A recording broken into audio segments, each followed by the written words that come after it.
કામ કરીએ છીએ એમાં સહેજ બી ઊભું કરીએ એટલે બધાય ને અહીંયા બેઠેલા કોઈ એમ કહેતા હોય કે એક નગરપાલિકામાં કોઈએ ભૂલ કરી તો એને એકલાને અમારે શું જોવો લેવા દેવા, એવું નથી હોતું. આપણે બધાએ સાંભળવાનું થયું છે એવું સમજીને ચાલો.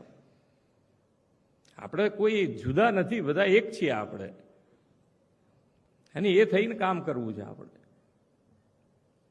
અને તો જે તો ક્યાંક પૈસા વધશે તો ક્યાંક પાછા નવા કાપીને બીજે ક્યાંક આપી શકીશું ને. આયોજનબદ્ધ રીતે કામ કરીશું તો જ એમાં કામ થવાનું છે.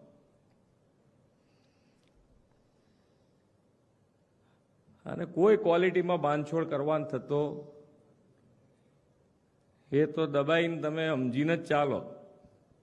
જે ભલે 2 દાડા કામ ના થાય, 2 મહિના કામ નહીં થાય, કોઈ ટેન્ડર નહીં ભરે તો ચાલશે, પણ બાંધછોડ કરવાની થાય નહીં એવી રીતે કામ કરો.